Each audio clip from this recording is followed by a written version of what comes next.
tenemos que hablar un poquito acerca de qué se trata, de qué es lo que nosotros tratamos de entender o qué debemos de entender por bases de datos SQL. La idea al final de esta clase es que ustedes tengan la idea clara cuál es la diferencia entre las bases de datos tradicionales que ustedes ya conocen, que son las bases de datos SQL, contra las bases de datos no tradicionales que vamos a ver en ese momento, que son las no SQL. Empezando por bases de datos SQL y no SQL. El modelo relacional que ustedes ya conocen, yo siempre les he dicho, no significa de que lo vamos a dejar atrás, no significa de que nos vamos a olvidar del modelo relacional, sino que lo que quiere decir es que vamos a aprender otra manera de poder guardar información, otra forma distinta de poder almacenar datos. Y alguien podría decir, pero pues casi todo lo que nosotros conocemos en diseño de aplicaciones se puede resolver con bases de datos SQL. Es muy probable, pero en algunas ocasiones podemos llegar a generar esquemas de bases de datos demasiado complejos. Y dentro de la gran cantidad de información que almacenamos, probablemente esos esquemas complejos nos generen velocidades de recuperación de información muy lenta. Entonces, de alguna manera, tenemos que buscar otras alternativas al modelo relacional. Ustedes saben que las bases de datos relacionales se basan en algo bien simple. Tenemos tablas, dentro de las tablas, pero tenemos bases de datos que están conformadas por tablas, tenemos las tablas que están formadas por registros y tenemos los registros que están conformados por campos. Ese es el modelo relacional. Lo que ustedes han visto durante ¿cuántas bases de datos llevan? 3 bases de datos, 3 materias sobre bases de datos. Entonces, pero sabemos también que dentro del modelo estructural, dentro de la estructura de la base de datos que nosotros tenemos, las podemos clasificar en diferentes, o podemos dividir un problema en diferentes tablas, con el objeto de que podamos crear relaciones entre tablas. Y una tabla con otra se encuentra relacionada para poder, en ese caso, evitar duplicidad de datos. ¿Se acuerdan de las famosas reglas que se utilizan para hacer el proceso de relaciones entre tablas? ¿Se acuerdan? De las formas de normalización de datos, las reglas de normalización, la norma 1, la regla de normalización 2, que al final de cuentas lo que pretende es que nosotros dentro de una tabla no tengamos información duplicada. Si por ejemplo yo tengo los datos de un alumno, esos datos se guarden únicamente en una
importante, por eso pagan la licencia, y entre otras características como el rendimiento, mucho más rápido, mucho más estable, mucho más escalable, entre otras cosas. Entonces eso lo hace muchísimo más potente.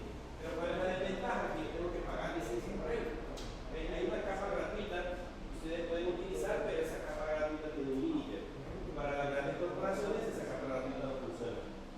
De ahí por adelante, MySQL, Postgres, porque el otro les va a resolver la mayoría de problemas que ustedes van a encontrar en el mercado. No significa que MySQL o Postgres, por ser bases de datos de código abierto, sean simples. Son bases de datos muy potentes en el mercado y muy utilizadas. De hecho, mucha de la web que ustedes van a encontrar está sobre MySQL. Muchísima de la web. Muchas cosas que ustedes van a ver en internet están montadas sobre MySQL. Por ejemplo, la base de datos de la página web de la universidad está sobre MySQL. Porque utilizamos un gestor de contenido que se llama WordPress. Y WordPress trabaja sobre MySQL. Moodle, que ya lo utilizaron ustedes muchos años, también está sobre MySQL. Así que en el caso, por esa razón es que MySQL es muy famoso, digamos, a nivel de internet. Pero hablemos del modelo no relacional, que es otra alternativa. Este de no SQL se traduce not only SQL, no solo SQL, así se traduce así se traduce del término como tal. Pero ¿qué significa esa nueva manera de crear bases de datos? El modelo no relacional no SQL, básicamente se refiere a que no todas las cosas que nosotros vamos a tener en el mercado se resuelven a través de este lenguaje. Y principalmente porque estos tienen ciertas limitaciones, porque por muy bueno que sea Oracle, que tenga suficiente capacidad para poder resolver cosas muy complejas, tiene sus limitantes. Y cuando llegamos a esas limitantes, es que en este caso debemos de buscar otras alternativas. Por eso es importante conocer en ese caso las bases de datos no SQL, las bases de datos no relacionales. Ahora, ¿pero qué significa el término como tal? ¿Qué son las bases de datos no SQL? Primero, el término aparece con la llegada de la web 2. ¿Cuál es la web 2.0? Cuando aparecieron las famosas redes sociales.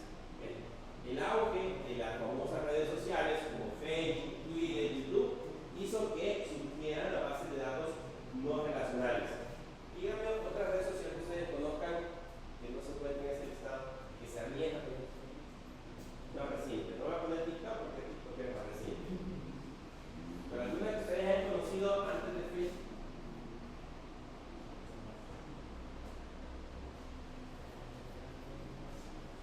¿Vale?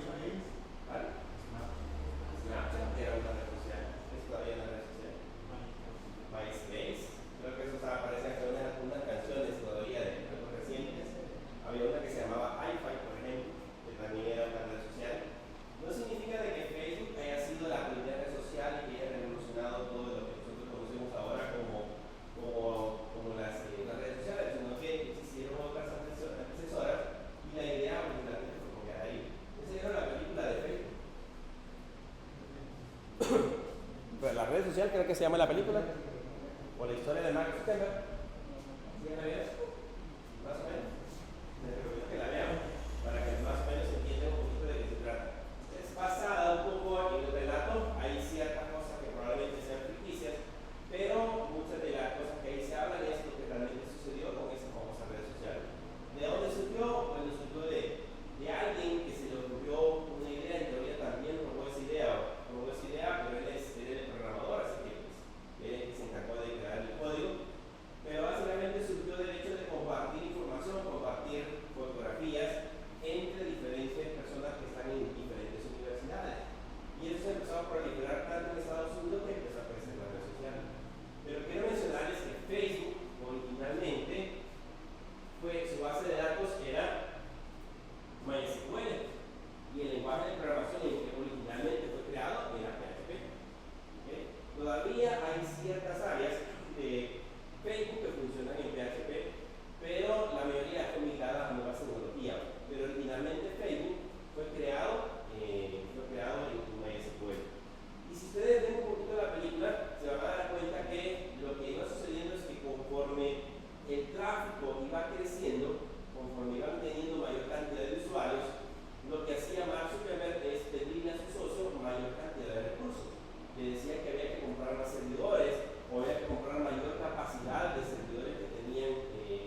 Traducidos son grandes datos, ¿sí? Vamos a traducir de esa manera.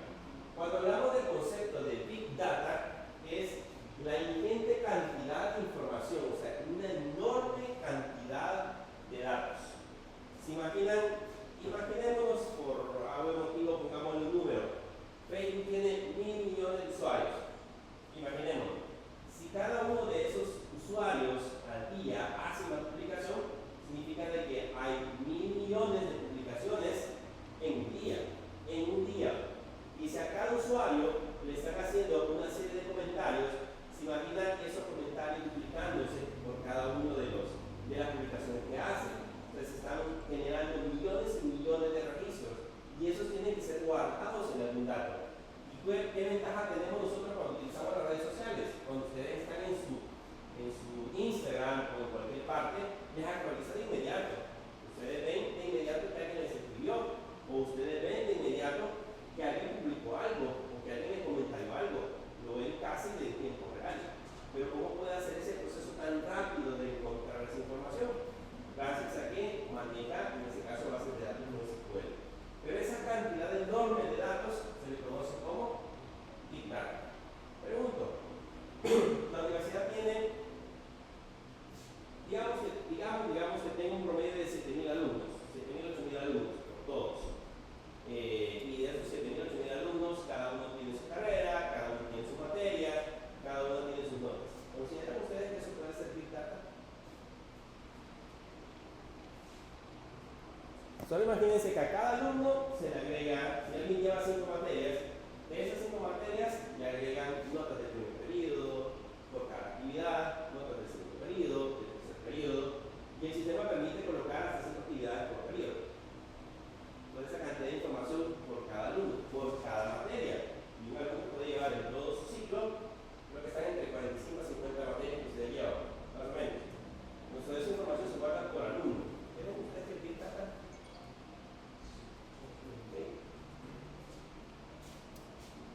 Por grande que sea, bueno, y eso es en el tiempo, porque la base de datos tiene que guardar información de alumnos que egresaron. Estamos hablando de 7.000 alumnos activos, pero también el año pasado se graduaron una gran cantidad y en años anteriores se graduó otra gran cantidad que si ellos regresan a la universidad y le preguntan por sus notas, la universidad debe tener registro. Entonces esa información se guarda. Pero aún así, aunque nosotros imaginemos que tiene un montón de datos, pues no, probablemente esa base de datos pese 2, 3, 4, 5 gigas. Probablemente sea la cantidad de información que almacena. Todavía no se considera Big Data.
¿Qué es lo que sucedió? Las bases de datos no SQL dieron solución a problemas de escalabilidad y rendimiento. ¿Recuerdan que les mencioné el concepto de escalabilidad? ¿Qué es? ¿Qué es escalabilidad? Es que cuando ustedes estén trabajando y estén administrando bases de datos, va a ser un concepto que les va a sonar todo el día, la escalabilidad. ¿A qué se refiere la escalabilidad?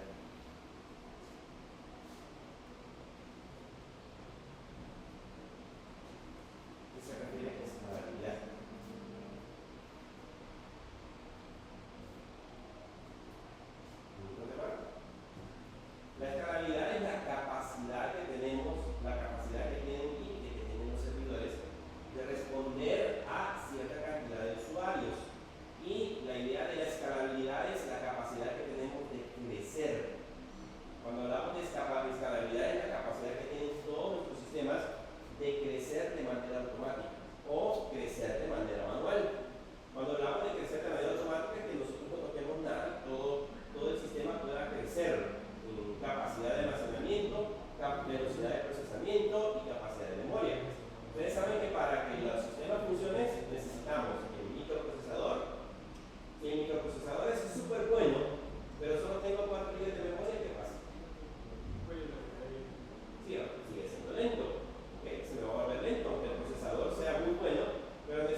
intentando realizar operaciones.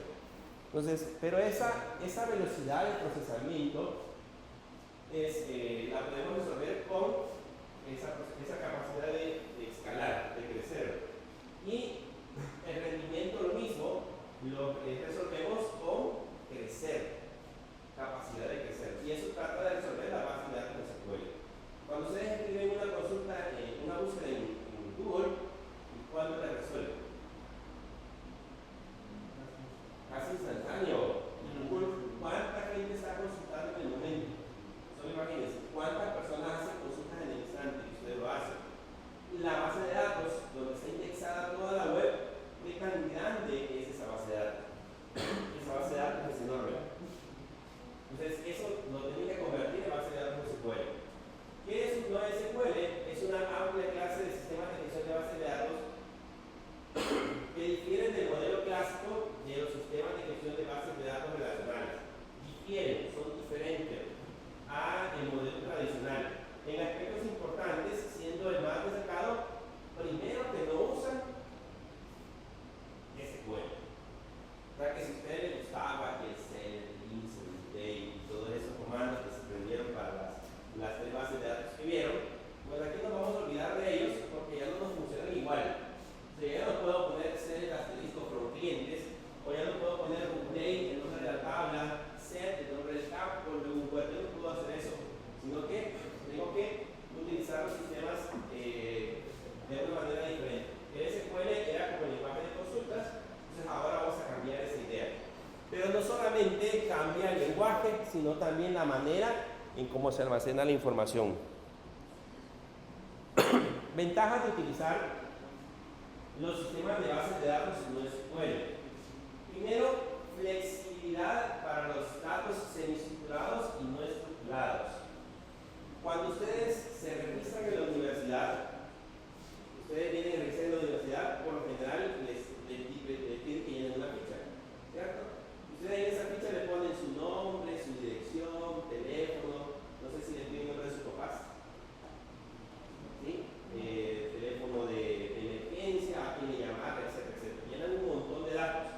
Esos datos se van, en la universidad se van a una base de datos relacional. ¿Okay? Hay una tabla que se llama, por ejemplo, alumnos, que dice número de carnet, nombre, apellido, dirección, teléfono, tiene todos esos campos. ¿Qué pasa si, por ejemplo, el día de mañana le piden el DUI? ¿Sí? ¿Le piden el DUI? O número de documento de identificación. Sí, a veces tienen carnet de minoridad, porque entran de 17 años, les toca poner el carnet de minoridad. Pero ¿qué pasa, por ejemplo, si por alguna razón el sistema 23 años después les pide que tengan que ingresar ahora, por ejemplo, el número de licencia de conducir? Se me ocurre, es obligatorio colocar el número de licencia de conducir. ¿Qué es lo que va a suceder? Ustedes van a tener que agregar un nuevo campo a esa tabla, que obviamente tiene, y todos los registros viejos van a contener ahora ese nuevo campo. Por eso se llama base de datos estructurada, porque la misma estructura tiene cada registro que nosotros generamos. ¿Okay? Por eso se llama así. Pero si tengo 1.000.000 de registros, significa que el sistema debe de modificar la estructura de ese 1.000.000 de registros. Entonces, cuando ustedes usaban el comando alter, ¿se acuerdan? Para agregar un nuevo campo, era fácil, porque ustedes habían agregado 10, 20 registros a la base de datos. Le daban enter y se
Sí.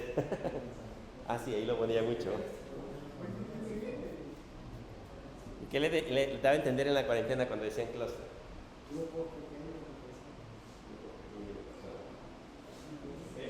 Algo similar es en la computadora. En la computadora, un clúster de computadoras son un grupo de computadoras que hacen una sola. Digamos que aquí todos ustedes tienen, cada uno tiene una computadora y decidimos crear un clúster con todas las computadoras que tenemos acá. ¿Y lo que haríamos? Conectaríamos todas las computadoras a una sola red y utilizaríamos una de las que están acá como administrador del clúster y ahí las demás se unirían a ese sistema. Y lo que sucedería es de que los recursos se suman. La capacidad de almacenamiento que tiene una se suma con la otra, se suma con la otra y vamos a tener una sola computadora con todos los dispositivos sumados.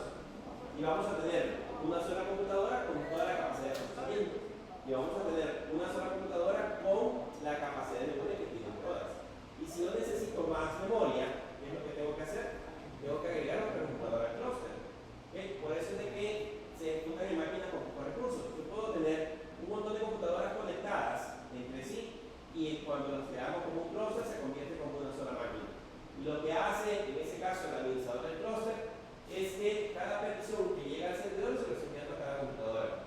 A la computadora que esté libre. La máquina que esté libre es la que se encarga de resolver la petición. Y si esta ya está ocupada, se lo pasa a la siguiente. Por eso es que la capacidad entonces está como sumada. A eso se refiere con clúster de computadora. Por eso existe lo que se le conoce como escalabilidad horizontal. Ya les dije que era escalabilidad, la capacidad que tenemos de crecer. ¿Okay? Pero el ejemplo que yo les di es capacidad de crecer de manera vertical. Porque lo que hacemos es comprar más recursos. Lo que yo les decía, si ustedes su computadora la sienten lenta, o ya sienten que le hacen falta recursos, o le compran otro disco duro, o le compran más memoria. O algunas veces le compran otro microprocesador, si lo soporta. Eso es crecer verticalmente. Cambiar hardware de la computadora, o incluso comprar una computadora nueva con mayores recursos. Eso es crecimiento vertical. Pero el crecimiento horizontal es al contrario. Es que yo pueda tener varias computadoras en un clúster y si yo necesito crecer, aumentar la cantidad de recursos, compro más computadoras y las tengo en el clúster. Más computadoras con pocos recursos. Luego se le conoce como escalabilidad horizontal. Otra característica es que las bases de datos no SQL son de alto rendimiento. O sea, como están hechas para eso, para que las búsquedas sean rápidas, para que nosotros la información la encontremos lo más rápido posible, a diferencia de la base de datos SQL. Aunque tengamos grandes volúmenes de datos, son capaces de responder lo más rápido que se pueda, porque son bases de datos de alto rendimiento. Pueden manejar un gran volumen de datos. El concepto de Big Data está principalmente diseñado para ellas, para que manejen grandes volúmenes de información y estas puedan responder súper rápido. Esa es la idea principal. Cuando yo tengo una base de datos SQL, lo que necesito es manejar volúmenes de datos muy altos, pero que al momento de querer encontrar información, me responda también muy rápido. No genera cuello de botella, es un cuello de botella. Lo que usted está explicando, tener un buen procesador pero con poca RAM, lo que pasa es que la potencia se va a desperdiciar, no va a aprovechar ese potencia y va a superar el caso contrario. Un procesador de entrada y mucha RAM, pues no va a dar el ancho del procesador para toda la RAM. Correcto. ¿Y qué pasa si llegan demasiadas peticiones al servidor y no alcanza la RAM para poder suplir esas peticiones? Se va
cosa interesante que debemos de considerar en los datos que tenemos actualmente.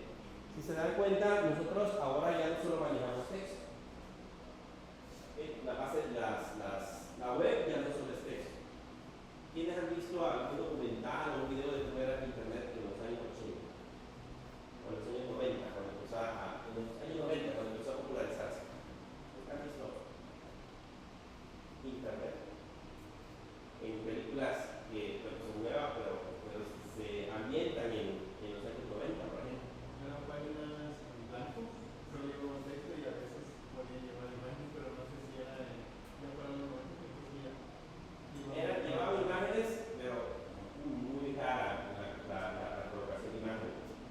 También había algunas películas donde, por ejemplo, cuando se está descargando una imagen está lenta, va descargando por pequeños cuadros, porque las conexiones de internet no son como las de ahora. O sea, ahora nosotros, bueno, aquí en El Salvador, hablar de 100, 200 megas de velocidad, 300 megas de velocidad es lo normal.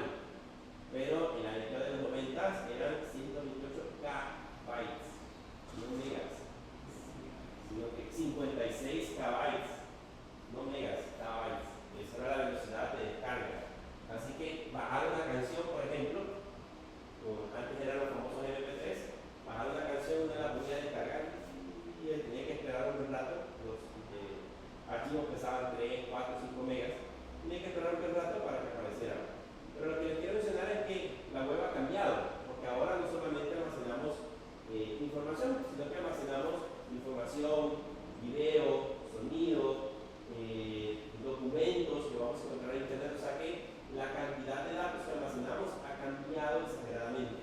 Ya no solo se guardan datos, sino que se guardan cualquier tipo de documentos. Y hay información que es, como les mencionaba, información no estructurada. Principales diferencias con las bases de datos no SQL. La más importante, no utilizan SQL como lenguaje de consultas. ¿Okay?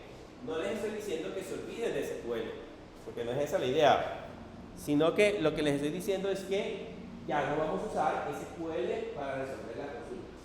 ¿Okay? Ya no vamos a usar ese lenguaje de consultas estructurado, sino que vamos a utilizar otra forma diferente de poder realizar consultas hacia las bases de datos.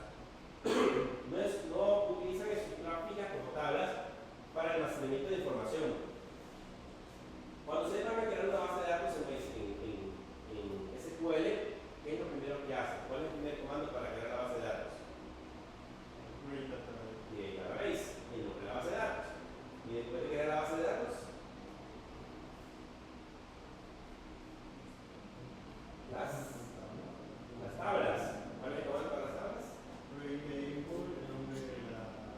La tabla y los campos que va a llevar. Entonces, desde un principio tengo que saber el nombre de la base de datos, debo saber el nombre de la tabla y debo de saber los campos que va a llevar esa tabla.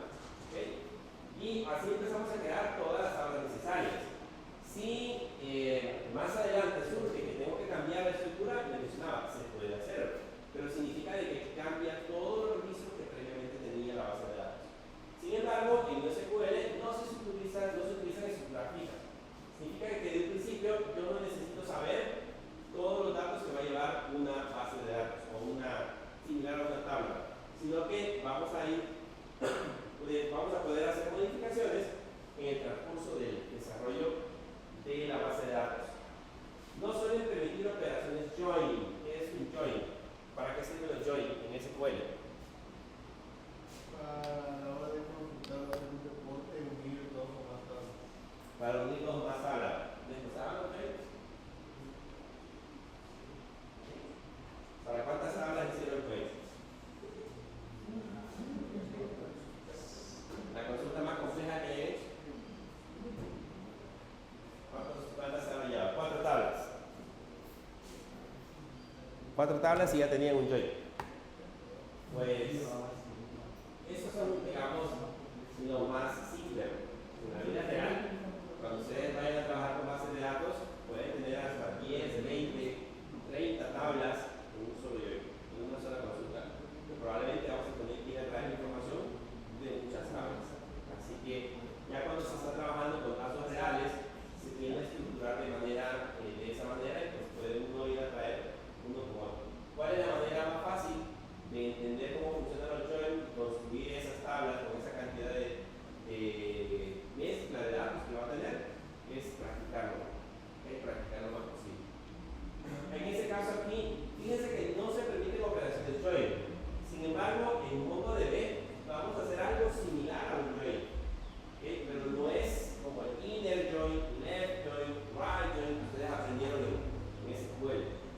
que va a ser un join que vamos a utilizar, pero cuando estructuremos la base de datos en MongoDB. Y la otra es arquitectura distribuida. ¿Saben qué es la latencia? Los amantes de los videojuegos saben, supongo que saben qué es latencia. ¿Qué es la latencia? No les importa la latencia para el juego. ¿Qué es la latencia? El tiempo de respuesta que tiene, ya sea el dispositivo, un control a la pantalla, que estaba en la pantalla, o si es un juego en línea, pues no solo del control a la pantalla, sino que también de la pantalla de servicio. De la pantalla de tu computadora al servidor. Tiempo de respuesta. ¿Cuántos segundos se tarda? Imagina cuando ustedes presionan el botón de un control, esa orden tiene que llegar a su computadora. Y esa computadora se le tiene que enviar a su servidor. Al servidor para que el servidor identifique la acción que ustedes hicieron y se la pueda replicar a todos los demás jugadores que se encuentran en línea. ¿Okay? Por eso cuando por ejemplo tienen problemas de latencia, el proveedor de internet no les da el ancho de banda que ustedes quieren, les están hablando, mire, mi internet está muy lento, yo contraté 200 megas, pero cuando lo miro apenas llego a 50 o llego a 25 y no puedo jugar. Literalmente no puedo jugar. Pero es porque la respuesta entre su computadora y el servidor no es la suficiente para poder mantener esa agilidad o esa velocidad con el juego que ustedes están utilizando. Entonces, lo mismo sucede con la base de datos de SQL. Para evitar la latencia existe una arquitectura distribuida. Si yo tengo un servidor, pregunto, si yo tengo un servidor aquí en El Salvador y tengo un servidor en Rusia y pregunto el mismo dato al servidor de El Salvador o el mismo dato al servidor de Rusia, ¿cuál responde más rápido? ¿Por qué? Porque tardan menos tiempo en viajar, sí, Internet no tiene como tal distancia como limitarlo, pero sí tiene una distancia que va por la red y hasta allá en todo el aunque son milésimas de segundo al final de cuentas, pero hay un tiempo en el que se tarda en responder entre el servidor de aquí en El Salvador y el que tengamos en Rusia. Entonces, ¿qué es lo que sucede con la arquitectura distribuida? Yo puedo trabajar con bases de datos no SQL, con bases de datos distribuidas. Significa que puedo tener una base de datos aquí en El Salvador, puedo tener otra en México, por ejemplo, puedo tener otra base de datos en Estados Unidos y las tres pueden tener la misma información. ¿Okay? Ahora, la gente que consulte mi base de datos, que consulte mi sistema desde El Salvador, la información le va a venir del servidor de El Salvador. La gente que consulte de Guatemala y probablemente de México van a viajar al servidor de México y no van a ir a El Salvador. Y la gente que está en Estados Unidos va a consultar en el servidor de Estados Unidos. Es la misma base de datos replicada en tres puntos diferentes. Eso normalmente se conoce como arquitectura distribuida. Ahora, eso es más fácil crearlo porque pues, ya existen servicios en la nube como Azure, AWS y Google Cloud, que a un clic uno puede crear bases de datos en diferentes regiones. Pero eso es ahora porque pues, ha evolucionado la tecnología. Pero hace años sí tenía que uno configurar todo ese proceso. Casos de uso de la base de datos no SQL. Cuando hablamos de casos de uso es en qué situaciones yo voy a utilizar la base de datos no SQL. En el caso de ustedes, cuando estén trabajando en las empresas y les pregunten sobre algún tipo de información, o sea, qué es los casos que tienen acá, es lo que ustedes deben de responder o lo que ustedes deben de decidir utilizar bases de datos no SQL. Por ejemplo, administración de datos en tiempo real. Cuando se requiere información en tiempo real, lo más adecuado es utilizar bases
¿Qué pasa cuando llegan a la montaña y no hay redes?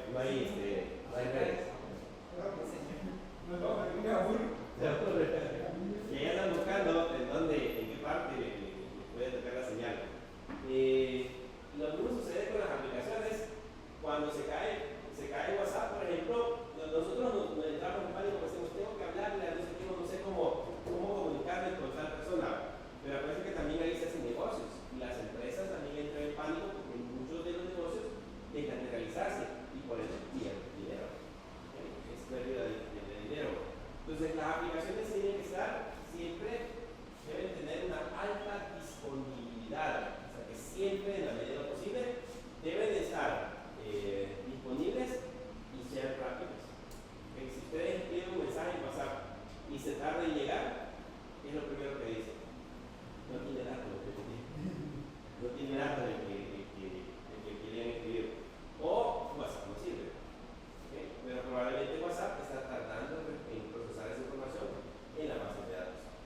Entonces, en alguna medida, deben de ser rápidos y estar disponibles. Y la otra es el registro de actividad de equipo IoT. ¿Qué les dije que era IoT? ¿Se acuerdan que les dije que era IoT?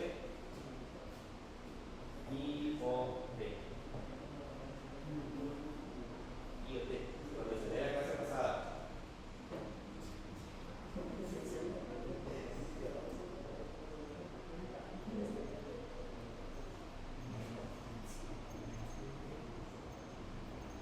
Es eso, Internet of Things. Traducido, el Internet de las cosas. Más se traduce IoT. IoT se le llama a cualquier dispositivo que no sea computadora, tablet o celular que se encuentre conectado a Internet y esté enviando información. Como por ejemplo, yo les decía, su refrigeradora. ¿Okay? Su refrigeradora podría estar enviando información a Internet. Si es de las más recientes y que tiene acceso a Wi-Fi y que en su teléfono ustedes pueden estar observando si le hace falta algún tipo de compras en el supermercado, esas refrigeradoras inteligentes que le dicen un montón de información. Entonces, ese es Internet of Things, o el Internet de las cosas. Dispositivos conectados a Internet. La información que envían esos dispositivos se debe guardar en bases de datos de procesador. Si alguna vez a ustedes les dicen, mire, yo quiero configurar un equipo que me permita llevar registro de temperatura de un cuarto frío. Por ejemplo, imagínense así como en el caso imagínense Super Selectos, que tienen que guardar todos sus productos en un cuarto frío a cierta temperatura y necesitan un aparato que constantemente les esté diciendo a qué temperatura se encuentra el cuarto, con el objeto de que si fallan los aires acondicionados o los sistemas de enfriamiento, pueda alertarlo de alguna manera. Colocamos un dispositivo, ese dispositivo tiene que estar enviando datos a algún lugar, en este caso un servidor. Ese dispositivo es un dispositivo de tipo IoT. Y la información la vamos a guardar en una base de datos no SQL. ¿Alguna vez han escuchado de Arduino? Arduino, no lo han escuchado. ¿A quién le gusta la electrónica? ¿Qué cosa más buena la electrónica? ¿Alguna vez has escuchado de Arduino? Si le gusta la electrónica, pues ese es el camino. Arduino es básicamente un kit en donde le meten una pequeña plaquita, ustedes conectan a su computadora y de ahí le pueden empezar a conectar un montón de dispositivos adicionales. Por ejemplo, si esa plaquita ustedes quieren que tenga un sensor de temperatura, le conectan un sensor de temperatura, lo programan y ya le empiezan a registrar la temperatura. Si ustedes quieren que ese tenga Wi-Fi, lo conectan de un dispositivo, se lo conectan y ya pueden tener Wi-Fi. Y todos son programables. O sea que básicamente ustedes pueden crear sus propios componentes a partir de un Arduino. Entonces, esos dispositivos básicamente son de tipo IoT.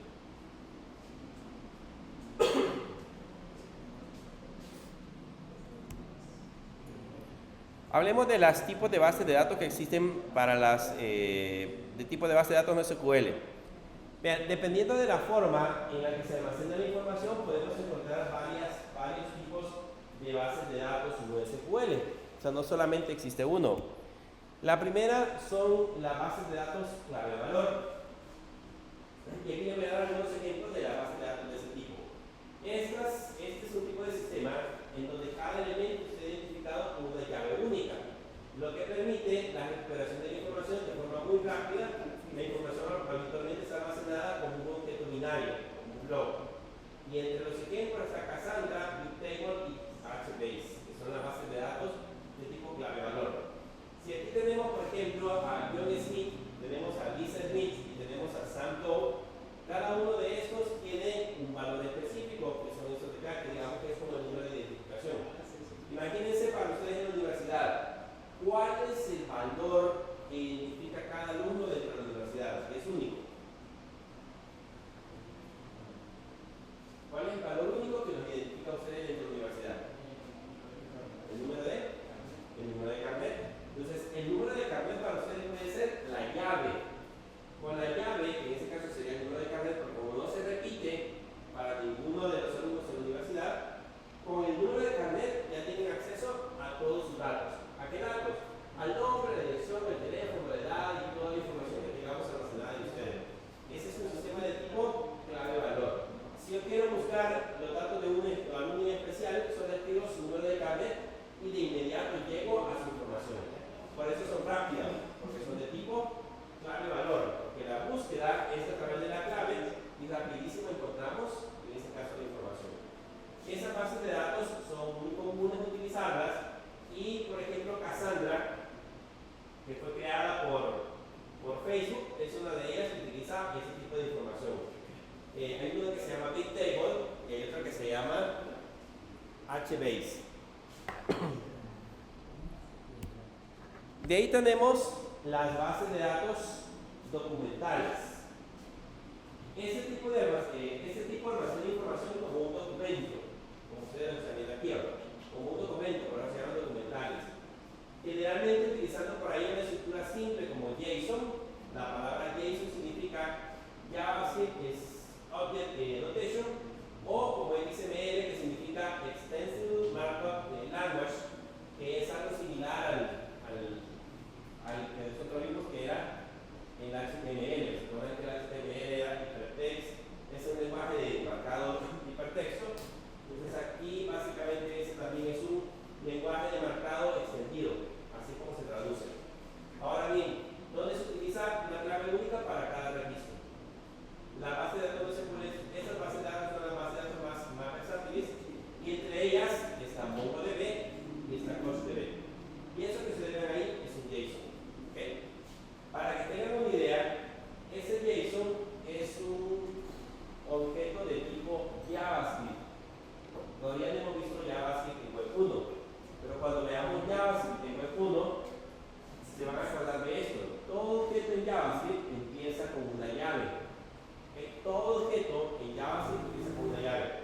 Y luego después de eso va una serie de valores, pero normalmente se conoce como clave-valor. Por ejemplo, puede llevar el ID 2.1, puede llevar el nombre 2.1, por ejemplo, y el apellido, por ejemplo,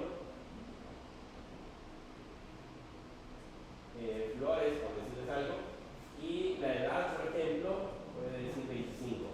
Y cerramos con una llave. Este es un objeto JSON.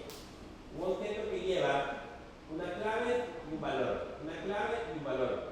Tenemos la clave y luego el valor de la clave. Cada uno de estos separados por comas. Ese es un objeto JSON. Y esta es la manera en cómo se almacena la información en la base de datos, haciendo uso del JSON. Ya no se organizan en filas y columnas. O sea, ese concepto que teníamos de la base de datos relacionales, que guardábamos los datos en filas y columnas, ¿se acuerdan? Aquí estaban las filas, en este caso las filas, y cada una de esas eran las columnas. Eso ya no es pasivo. Ahora vamos a cambiar ese concepto y en lugar de filas y columnas, vamos a tener un objeto de tipo JSON con datos de clave-valor. Clave-valor para cada uno de ellos. Y así es como se identifica. Entre ellos les mencionaba que se encuentra MongoDB, que es una de las más utilizadas a nivel mundial. Pero no solamente existe MongoDB, existen otras bases de datos bajo ese mismo modelo.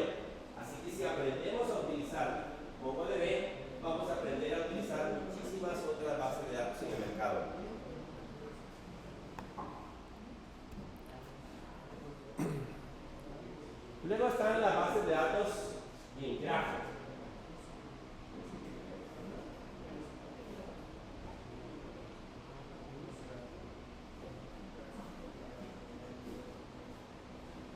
¿Quién se acuerda de matemáticas cuando ustedes vieron la...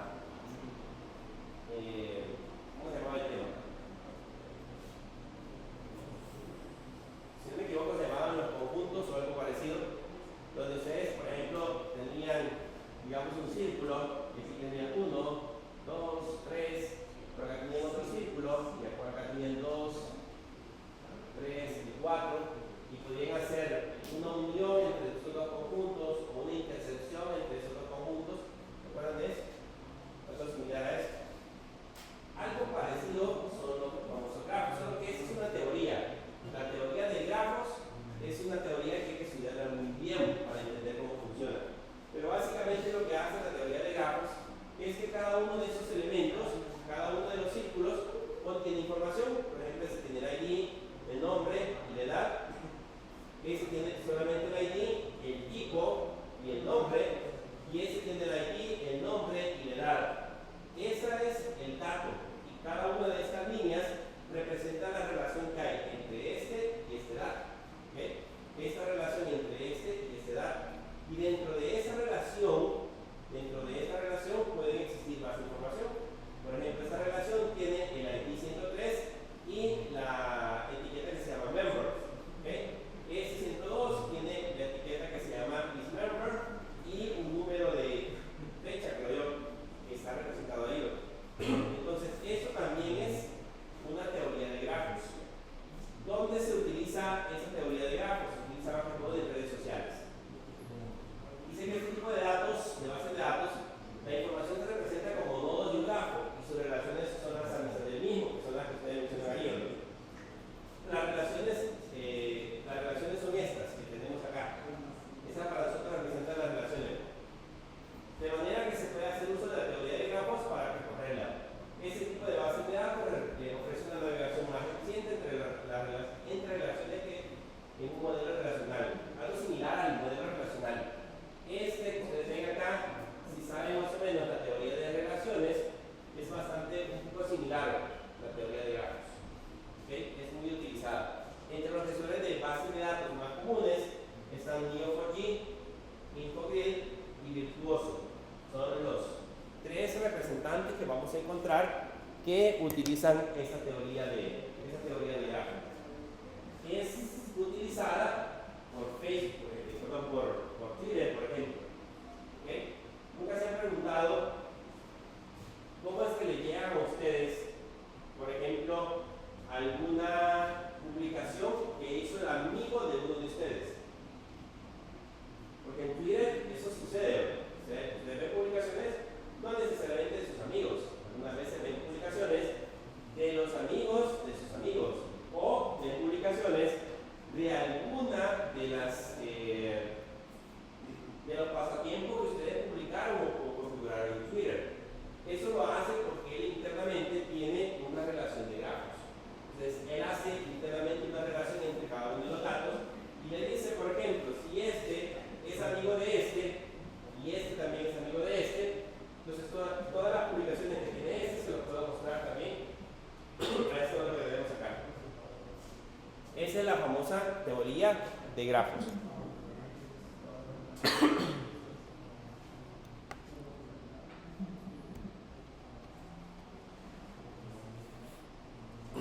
Están el otro tipo de memoria, el otro tipo de bases de datos que se le conocen como bases de datos en memoria. ¿Qué es más rápido? ¿La memoria o el disco duro? Siempre la lectura en memoria va a ser muchísimo más rápido. Ahora, ¿qué problema tiene la memoria en comparación con el disco? Que no almacenan los datos por siempre, de manera permanente. O sea, si yo estoy usando un servidor y tenemos información en memoria y el servidor se apaga, se borran los datos. Pero la ventaja que tenemos es que es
llevó las votaciones de la presidenta actual. ¿Cómo se llama la presidenta de México?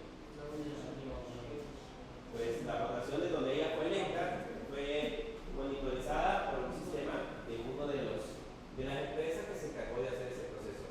Y ellos lo que hacían era análisis de información en tiempo real. Lo que querían estar viendo era una gráfica donde se pudiera ver en qué momento los votos aumentaban o disminuían y uno ganaba, un voto perdía. Entonces, eso es un ejemplo. También en estos ejemplos están las memorias como el MemoriDB para Redis y Elasticcache, que son bases de datos en memoria que podemos utilizar para eso. Y están las bases de datos orientadas a objetos, como la programación orientada a objetos. La diferencia es que aquí ya no se guarda la información así como nosotros la conocemos, sino que ya se guarda como un objeto como tal, que tiene propiedades, tiene métodos, por ejemplo. Eso se le conoce como base de datos como de objetos, y ese tipo de información se representan mediante esos elementos, que son objetos de la misma forma que son representados en los lenguajes de programación orientados a objetos, como en el caso de Java, ¿okay? Como en el caso de C#, como en el caso de Visual Basic.net. Si ustedes creen que la base de datos orientadas a objetos la programación orientada a objetos es muy fácil de entender y quieren algo que sea similar en cuanto a bases de datos, estas son las alternativas. Está SOP, Epson y DB401, que son bases de datos donde la información se guarda como objetos. Entonces ya es más fácil manipularla desde Java. Recuerden que en Java teníamos que convertir los registros en objetos. Hicimos un proceso para convertir los registros que teníamos en objetos manipulables. Aquí ya no es necesario, como los datos los guardamos como objetos, al recuperarlos ya los tenemos como objetos.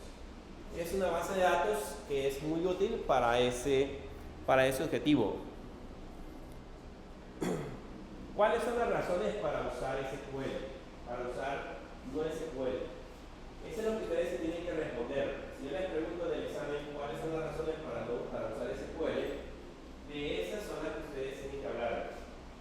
Cuando el volumen, una de las razones, cuando el volumen de datos crece rápidamente, en momentos puntuales puede llegar a superar el terabyte de información.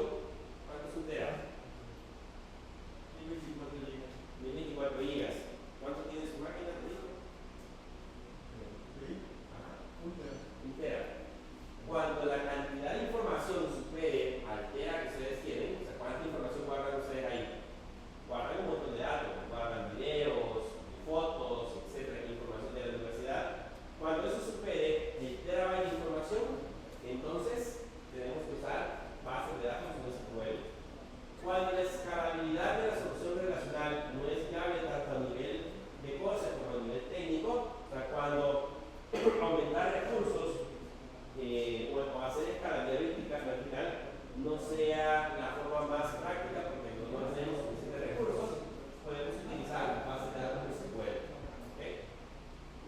Cuando tenemos elevados picos de uso del sistema por parte de los usuarios en múltiples ocasiones. Han intentado, cuando son las elecciones, ustedes intentan acceder al sistema que tiene el gobierno para ver las ¿nunca lo han hecho? Yo siempre entro, no por parte por estar informado, pero más por ver cómo funciona el sistema, por criticar la funcionalidad del sistema, porque ahí se aprende un poco. Primero, cuando falla, uno después empieza a indagar por qué falló, por qué no dio la información en tiempo real. Entonces, lo que sucede es que cuando ellos dicen se cierran las votaciones y dicen vamos a empezar con el conteo de votos y empiezan todas las urnas a enviar la información, entonces ese sistema en ese momento recibe picos de uso del sistema. Hay una gran cantidad de personas intentando acceder a la base de datos. Entonces en ese momento es necesario mejor utilizar bases de datos SQL porque va a garantizar que siempre el sistema se encuentre disponible. Cuando el sistema de la base de datos no es homogénea, o sea, cuando las tablas pueden tener o no tener datos, cuando por ejemplo alguna información es opcional, cuando ustedes llenan por ejemplo un formulario y dentro de ese formulario van a haber datos que no son obligatorios llenarlos,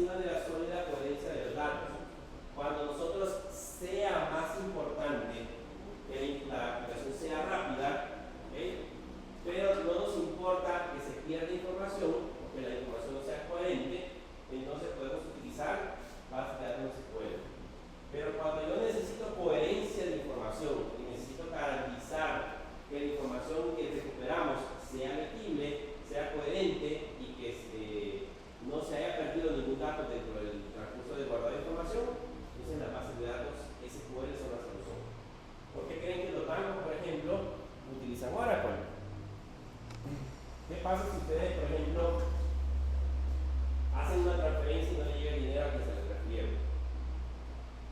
O sea, ustedes le hacen un clic al botón transferir, mandaron $100 y al otro lado a quien se le iba a enviar no lo recibió.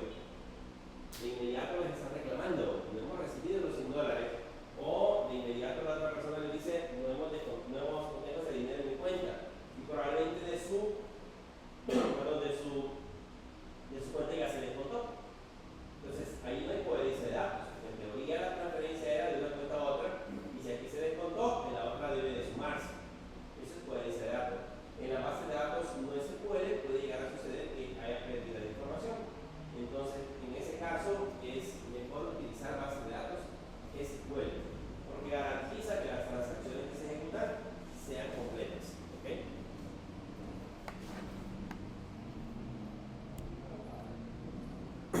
¿Cuáles son las compañías que conocemos que usan SQL? Son grandes empresas. Ejemplo, Cassandra. ¿Qué tipo de base de datos también era Cassandra? ¿Qué tipo de base de datos era Cassandra? ¿Cassandra? ¿Qué tipo de base de datos era? No.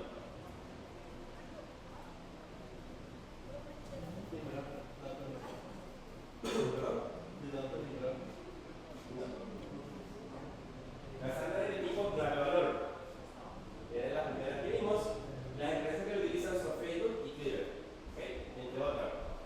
Ojo, Facebook no solo utiliza Cassandra, es una. Su base de datos en Facebook, Instagram, WhatsApp y todo lo que ustedes ya conocen está guardado en múltiples bases de datos. De hecho, según algunos informes, Facebook todavía utiliza MySQL. Todavía guarda cierta información de ustedes en MySQL. Y la mayor cantidad de datos la guarda en bases de datos como Cassandra u otros que tienen el uso directamente en la empresa. HBase es una la utiliza Yahoo, todavía existe Yahoo, lo que sí, Yahoo y Adobe. Redis, que era una base de datos en memoria, ¿recuerdan? La utiliza Flick, Instagram y GitHub para poder responder de manera rápida a lo que nosotros hacemos. Neo4j es una base de datos de grafos, la utiliza InfoJobs. ¿Alguna vez han escuchado de InfoJobs? Es como Te Coloco, aquí en El Salvador. Es una empresa para búsqueda de trabajos y talento. Y está MongoDB, que la utiliza Foursquare, Source4Get y CERN, el server. Esas empresas son grandes empresas que utilizan bases de datos en SQL. Si ellos utilizan esas bases de datos en SQL, ¿por qué no las podemos utilizar nosotros en casos donde la información que vayamos a almacenar sea exageradamente grande? Hablemos de MongoDB. ¿Qué es lo que vamos a ver nosotros? Si yo les pregunto, ¿qué es para ustedes MongoDB? MongoDB básicamente es una base de datos que guarda información en documentos. ¿Okay? Es una base de datos de SQL que guarda información en documentos. Se trata de una base de datos creada por DSChem, que es la empresa que se encarga de hacer el proceso, del tipo orientado a documentos, de esquema libre. Ya lo vamos a ver por qué es esquema libre, es decir, que cada entrada puede tener esquemas de datos diferentes que nada tengan que ver con el resto de registros almacenados. Si dejamos saber que yo puedo almacenar como a mí se me ocurra toda la información en una base de datos. Es bastante rápida a la hora de ejecutar sus operaciones, ya que está escrita en lenguaje C++. ¿Okay? Adicional a eso, para el almacenamiento de información utiliza un sistema propio de documento conocido como JSON.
pero no significa que si aprendemos MongoDB solamente esa vamos a utilizarlo, sino que pues, hay un montón de bases de datos documentales que nos interesaría usar. ¿Cuáles son las características de MongoDB?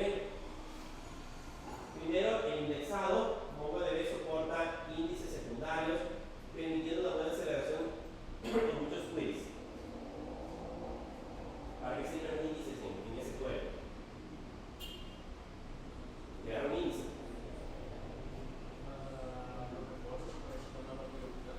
Para que sea más rápido generarlo. Para que sea más rápido generar la información, utiliza los índices. ¿Qué hacen los índices? Ordenan la información.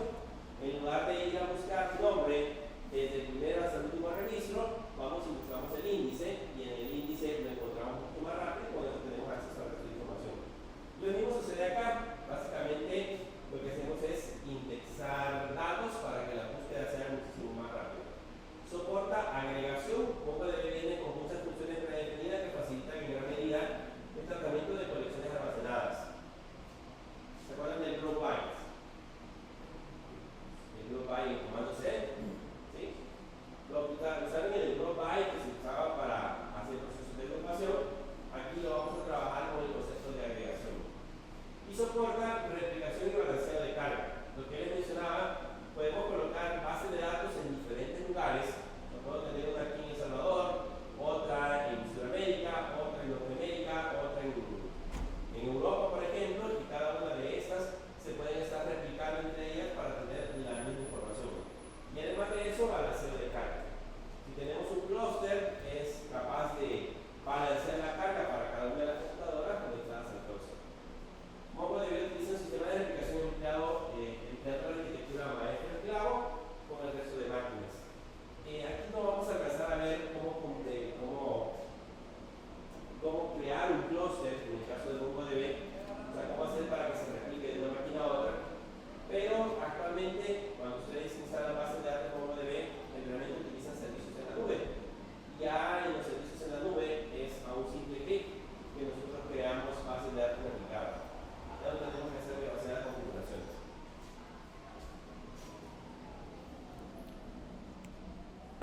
En conclusión,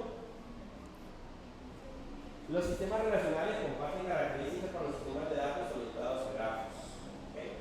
Las bases de datos relacionales tienen ciertas características muy similares a los sistemas de bases de datos orientadas a grafos.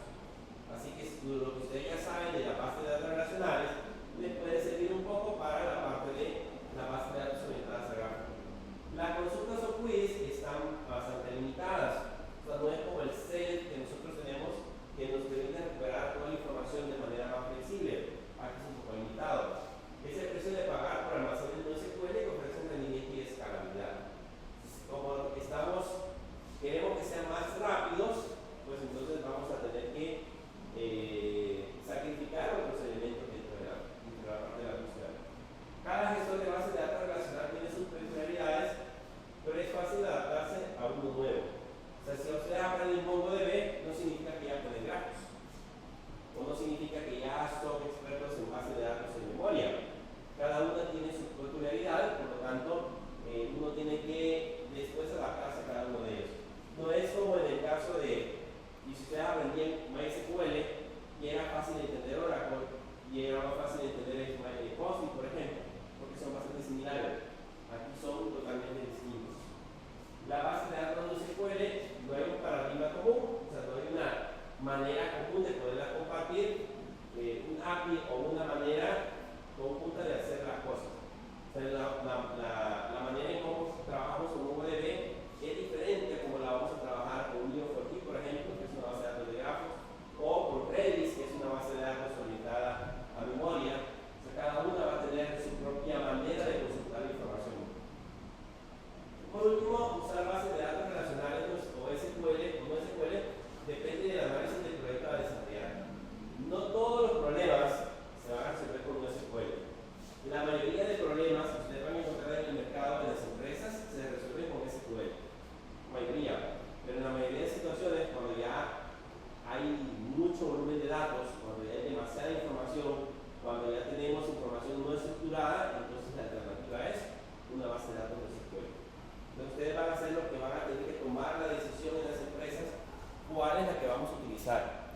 por ejemplo van a trabajar con una aplicación móvil,